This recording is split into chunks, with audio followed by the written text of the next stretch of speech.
Now, back to this word stochian. The root element of this thing, because Paul says, he makes this, in Galatians 4:3, he's making this argument that when we were underage, we were in slavery under the elemental forces in the world. Right? What's he talking about? Because they want to tell it to you today in a Christian theological sense and totally intellectual. Oh, it's just talking about, bad, untrue other worldviews. That is so watered down, it's not even funny. That's a worthless basic interpretation today to the level that it has all been ramped up again. That's not going to get you anywhere.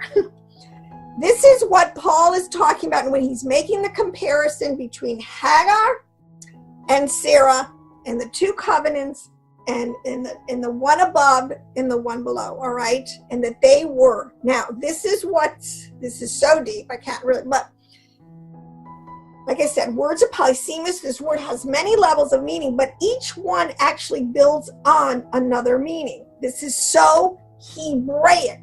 This is so Kabbalistic, Paul's understanding of these words. This word. The first understanding in there is one of a row. Okay, so in other words, they will say a logic system. One thought flows to the next thought very logically, very orderly, very linear. That is a level of understanding. The second level, though, which it builds in it, is that it refers to the letters of the alphabet. All right, which again, also not just the letters of the alphabet, the letters of the alphabet in their spoken sound. This is, you can pull all this information right out of the Strongs for this number. It's 4547. So none of this I'm making up. This is so critical because, first of all, in Hebrew, you understand that our sages will tell us that Yahweh created the universe with the letters of the Hebrew alphabet. So we're tracking. There's nothing, but not just the letter, because again, when you understand this thing, it's a process again of emanation. It's a process of sound first, vibration, right? So in other words, the spoken word, the spoken sound, is talking about in the beginning, Yah said. The first, he didn't write, to this point, he didn't write it, he spoke. And that really translates today into the world of vibration, of sound. We know that light waves and sound waves are the generating forces of everything. All right, and they still ripple down all the way into the most base in our bodies. This is what we respond to light and to sound just like anything else. All right, so this letters of the alphabet is this concept that originally, and again, we're getting back. Well, I'll finish all these. Third meaning is it is referring to, which is where the meat of this is, into the heavenly bodies. Heavenly bodies, luminaries. Again, these are kind of code word. What they're telling us, these are living souls. These are angelic beings. These are the hosts of heaven. All right? And there is a hierarchy. The ones higher up are way more powerful than the ones lower down. Okay? So these heavenly bodies is what is being referred to in stochion, which is what Paul is referring to. These, and they're called the elementals. All right? And so in other words, these heavenly hosts, heavenly bodies, because bodies in the word, bodies, armies, hosts are kind of all used together. These are living souls. These are essences. Now, and the last one is these elements corresponds, as it says, the elementals. I said there are spiritual elementals, there's winds, and there are 4 foundations. There are 4 corners. There are 4 elemental states in the physical. I don't care if you call it, carbon. What are some of these things? You can go back and call it carbon, oxygen, hydrogen and nitrogen, the building blocks. You can go back to the cell and call it the protoplasm. You can call it the strong force, weak force, electromagnetic, or you can call it earth, air, wind, and fire, which I think is actually the best because it can equate to the Hebrew, the Esh, the Ruach, Mayim, and Athar.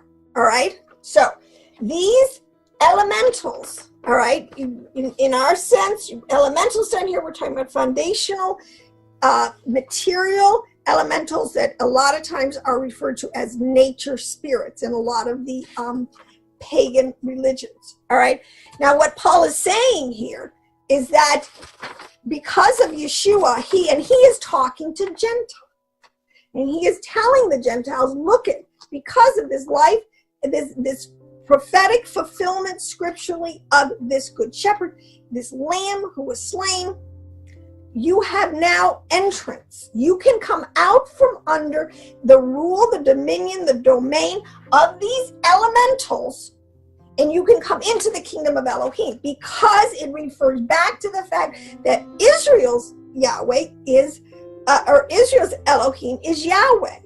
The gods of the nations are these elementals. So if you're a believer, you are no longer under their dominion.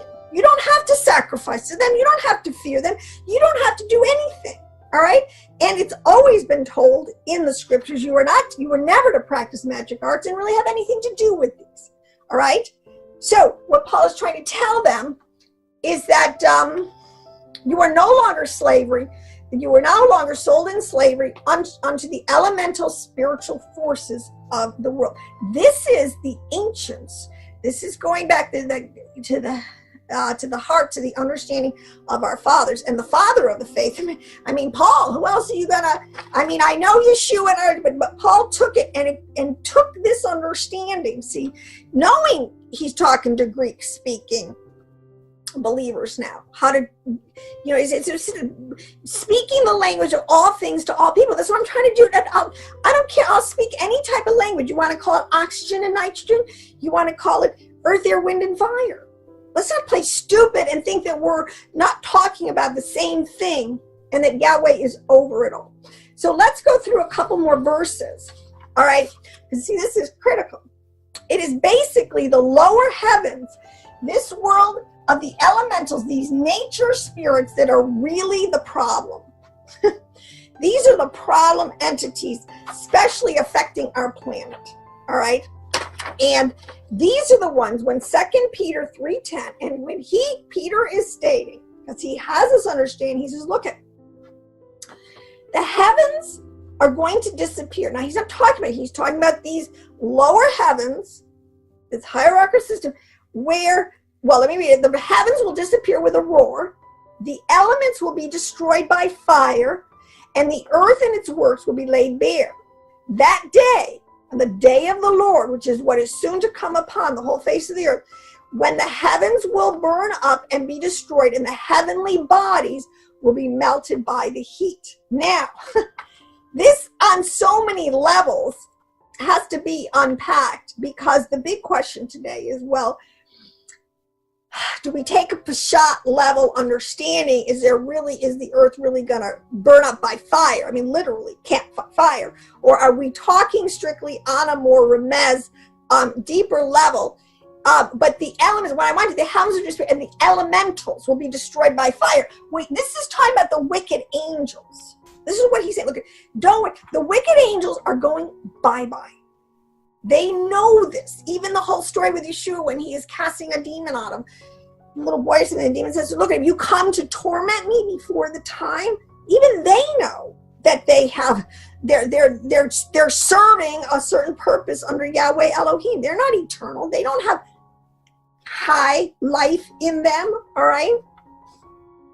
So it's very important to understand the elements will be, these angels will be destroyed. We will judge these angels by fire, and the earth and its works will be laid bare. Now, this is where I probably have to go into the next one, an understanding of how these elementals work in our mind, our intellect, our reason, our mind, which is really in the world of the purest truth, all right? Unadulterated, untainted, unfornicated, all right? If I can just, unmixed truth, all right? Then you come down in our soul, in our astral level, our emotions, and there's a part of the mind is two parts. When we got a left brain and a right brain, there's an intellectual soul of man, that is lower than the mind of Elohim, which, all right, then there's an intellectual, and there is then the soul, the emotions, which is that world of water.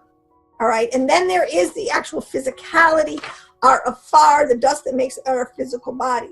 All of those states of being can be infiltrated, and all of these can be, by the dark side, weaponized and used against us. You can have wrong doctrine, you can have wrong emotions, so you can have, and you can have, your body can be totally messed up, running on glucose, on processed sugar, versus the fats, the true essences of the plants and the fats that's in the earth. All right, so it's really important to understand these things. Now, Romans, to make a point here about this, because it always comes down to this, knowledge comes back to us. Knowledge is power. What are you going to do with it? Knowledge to an occultist is power, and in a lot of ways, I don't want to say that the word occultic is really a bad word. It's really a very neutral word, because it just means occult. It means a remez understanding, something's a little under the radar.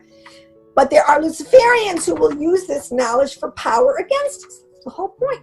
But the saint of Elohim uses this knowledge to keep himself kind of running on the positive side, under the blessings, to make sure that, is that emotional response, is that going to get me in the negative category? Is that going to keep me in the positive? You have to have knowledge, because it's only by understanding the polarity, night and day.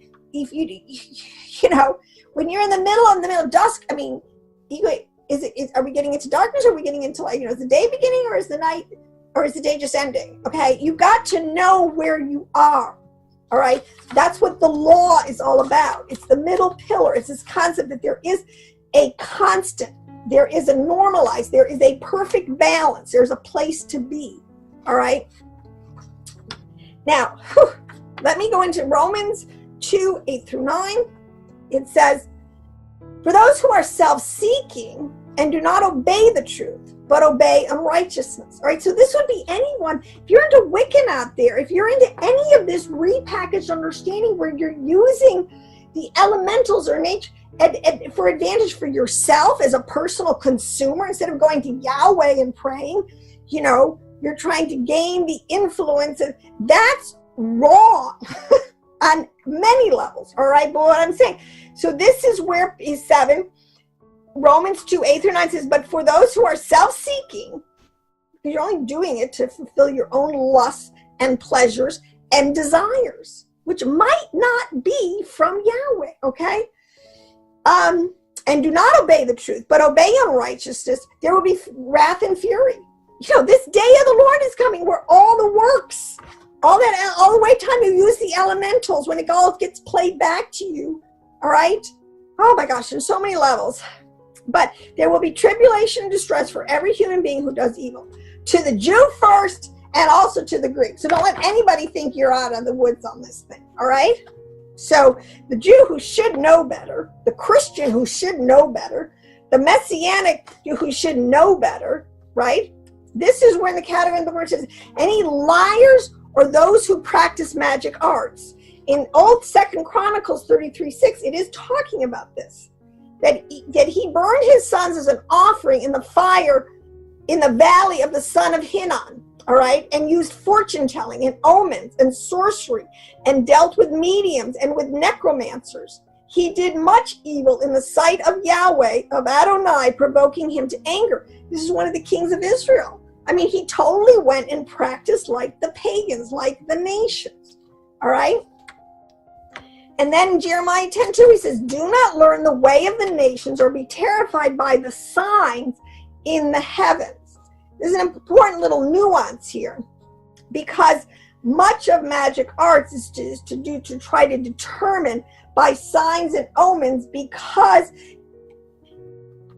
there is a communication going on between different orders of angels, and by pattern, there's a lot of ways in which they do communicate.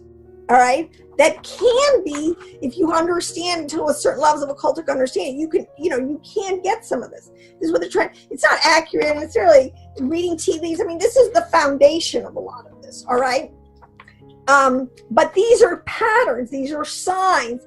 It says by which and that's why, you can read a sign, and you could become terrified. The nations would get terrified. This is what really was going on so much. Even Israel did this so many times. Saul did this when he tried to consult with, I think, the prophet Samuel and others, and they're trying to get some of this advanced information, because the angels, the lower elementals, have a certain amount of, let's say, information or how things are going to play out in time, all right, which is one of the dimensions of the elementals, all right. So they have a window of, and this is where a lot of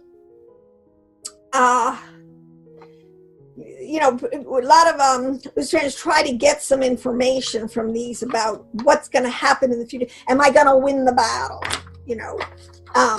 Different things, But my point that I want to make is that these signs are pledges,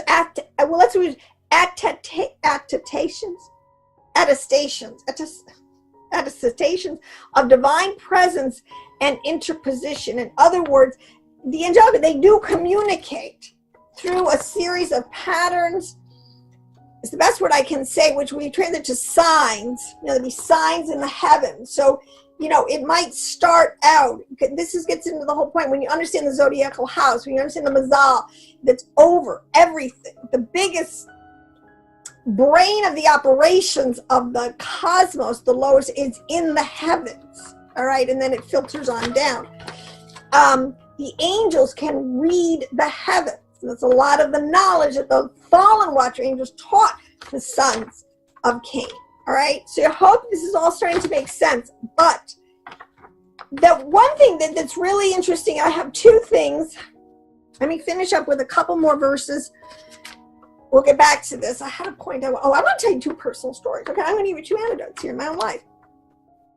When I got saved, all right, and how these elementals know things. See, like when people, they go to psychics, you can get a lot of level of prophecy. Words of knowledge and words of wisdom do come through these elementals, through these angelic orders to us. It's not like they're all bad, all right? There's some, when I was in a season when I was my late 20s, and I had really gotten to a point where I just wanted truth. I was really a mess, emotionally and different things. And I think I was primed to be introduced to Elohim, all right? Because I had rejected him, grew up Catholic, rejected that whole concept. But I was going to psychics. My roommate and I were like totally into this, and we would be going to psychics and to try to get information. I was really sinfully practicing the magic arts of the nations. I wanted information in my life. Who was I going to marry? How was I going to end up? What can you tell me? All right. And my roommate came home one day, and she said, "Oh, I got a new psychic, quote unquote, that we can go and see." So we did. We made an appointment to see this lady. Well, when I get there, I don't know if I've told this story really before, but there was something so different about this lady than anyone we'd ever gone to. First of all, she tells me, "Look, I'm not a psychic, honey. I'm a prophetess." She said, "I believe in," she said, "in Jesus Christ. I am a Christian." And she's operating in these gifts. She said, "But look, you came to me, and I will see if I have a word of knowledge." Now, this is what she's telling me. Of course, the language, the concept is so foreign for me. I'm like, whatever, lady. Just don't get into Jesus talk with me, all right? Anyway, she told me that I was going to meet a guy named Paul, which is really kind of funny, in a bar, and that he was going to start talking to me about Jesus, and that it was going to be the most important decision of my life that I should listen to him. This was going to be like a divine moment in my life, and that she just kept trying to encourage, "Honey, listen to him. And hopefully you'll consider what he tells you." Now, I thought, oh my gosh, whatever. This was really strange. But lo and behold, 3 months later, I was in a bar. I met a guy named Paul at the bar, and he started witnessing to me and telling me about Jesus. And he did it in such a way, by the end of the night, by the end of our conversation, I was like, I bought it, hook, line, and sinker. So I'm going to cry because it was so powerful. Because Yahweh literally in my brain, I remember the flash of light when I really believe that. You mean Yeshua is the truth, the way, the truth, and the life? I've been looking for him all my. It was so powerful. But that lady, see, she had gotten information from this lower level world. This is where a lot of prophets, like the word of knowledge, word of wisdom, it's not all bad. You have to weigh it. it came to pass in my life. All right. That night, though, I had more spiritual warfare go on than I have ever had. I mean, it was nuts. It's like all heaven and earth. All these, they started were fighting over my soul like crazy. I could tell it. I could feel it. There were things moving. There was all this stuff going on. It was so crazy. But it was done. I had translated from the kingdom of darkness to the kingdom of light. It was done. The rest is history.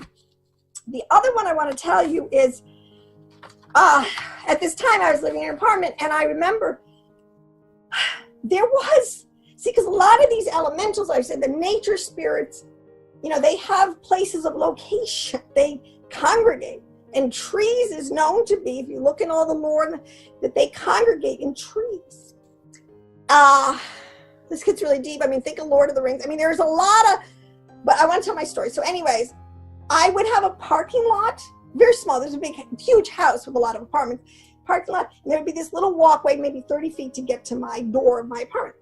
And it was on the ground floor. And I remember I used to park my car, but I literally used to have to run from the car to the door because I would pass by this tree. And for some reason, this tree freaked me out. I was so afraid of it. There was some presence, something in this tree that just scared me. And I could make no logic out of it. It just, whatever. This went on for months. But finally, after I was saved, the night with Paul, there was a couple nights later, there was a huge thunderstorm in the air, huge. And a bolt of lightning hit that tree, cut it right down the middle, split it open, and boom. But I'll tell you what, from the next morning, every time I walked by that tree, I could now waltz and pace. Everything, whatever presences were there, wicked elementals were gone. They were gone. And I could tell it 100%. So, you're never going to tell me that this whole thing is not real. I've had too much experiential experiences with it all. It's confirmed in the Word. And we need to, like I said, get oil in our life, get up to speed. Because these elementals are coming back at us. They're among us. Oh my gosh. Who knows the level of what Satan has been brewing in his little hybridized, genetic laboratories with all the different whatever. Okay, so I want to give you 2 more verses and we're going to wrap this one up. If you don't think in Job's a really apocryphal text, actually, if you want to know. It's got some great, but it says in Job 12, 7 through 10, he says, but ask the animals, right, and they will teach you. Now, first of all, bad translations, we don't understand. The word is behemoth, the word is beast. Ask the beast, and they will teach you. Now, what we have to understand, and next, after I move out of metals, I never had any idea it was going to take this long. But it's been so helpful to me because I have really gotten some deep answers on things that I have really wondered about for a long time. But there's angel. Beast is another word. When I get into the animal keys, how animals are used to be coded, because you got that right from do not make divinities on fused metals. Do not make out of the birds, the creeping things, the fish, as idols. So these are angelic orders. This is the main thing to understand. The Bible is so beast is a word for angels, okay? And that's why there is called wild beasts are bad angels, okay? Ask the beasts, but then not all of them are. So they say, ask the animals, the angels, and they will teach you. The birds of the sky, they will tell you. Speak to the earth, and it will teach you. To let the fish in the sea, and they will inform you. Which of all these does not know that the hand of Yahweh has done this? In his hand is the life of every creature and the breath of all mankind. See, Job is really saying this. If the translations weren't so bad and everything, we could understand. These different elemental dimensions that are populated by angelic orders, they have spoken to men. They do teach. They do communicate to us. They are the messengers. This is why I said the meleks, the lower that transmit information to us. Let me put this way: both sides. That's why metals are so, because the metal is the thought, the information. and it comes down to us on a wave. That's the best way to explain it, all right? The air element brings that particular thought or that actual entity, good or bad, down to us, all right? And so this is how Job, this is what he says. Ask them, they'll tell you. I mean, this is just a whole world. And when I think of the Dead Sea Scrolls and the Essenes and the level of people think, oh, they were worshiping angels. No, the Meleks are our fellow servants and fellow warriors with us against the forces of darkness. All right. Now, this is why Yeshua, he said, look, I can call legions of angels anytime I need to. I mean, his understanding, look at these guys, I say go and they'll go. If I wanted them to come and just wipe you out here right now and you could not fulfill prophecy, it could happen. You don't understand? Oh, on so many levels. Okay, I want two quick things and we're going to end it. One of these other ones is how these elementals, the story of this, the ancients had this understanding. There's a famous story where David was going to go up, and I think it was David, was going to do in a battle. And he was told, look at, circle around and attack them in front of the balsam tree. All right. He always said, this is the strategy. This is how we're going to win this one. He said, as soon as you hear the sound of marching in the tops of the balsam trees, then move out to battle, because this will mean that Yahweh has marched up before you to strike the camp of the Philistines. Now, come on. At this point, you got to figure this out. Wait until I've assembled all my angelic, angels that are going to go with you and are actually going to do the heavy lifting, the heavy fighting in this thing. They will absolutely give you the victory. So wait, the rustling in the trees, this is what would be the physical side, would be the sign. I'm going to have these things move in with vibration, with, oh my gosh, it's so deep. See, even, I get so, even with Noah, when he saw the bow in the heavens, the rainbow, the colors. These are colors, in other words, angelic orders. He was going to make a covenant. Oh my gosh, it's so deep, people. Anyways, the last one is in Ezra, 2 Ezra's 4-9. Ezra totally had this. He is told to, he says, in 2 Ezra chapter 4, verse 9, it says, but now I have asked you only about fire and wind and day. Day is another coded word for time, which is another coded word for water. Things through which you have passed and without which you cannot exist, and you have given me no answer about them. In other words, look at Ezra. You cannot understand the things with which you have grown up. This was Hebraic understanding, and Ezra was losing. In the verse 9 or verse 5, it starts with this: go weigh me the weight of fire, or measure for me a measure of wind, or call back to me the day, the time, the past. Can you bring the past back into the future? Can you replay that tape, so to speak? And so, and he did not have this, like he was sure, like, look, I don't have your level of information understanding Yahweh. Who am I to? Because actually Ezra was complaining to the father about what had just happened to, Jude with the temple destruction, all that kind of stuff. It's like, and he's like, look at, I couldn't even begin to bring you up to speed. All right. You don't understand this whole cosmos. All right. But let me just end on this note.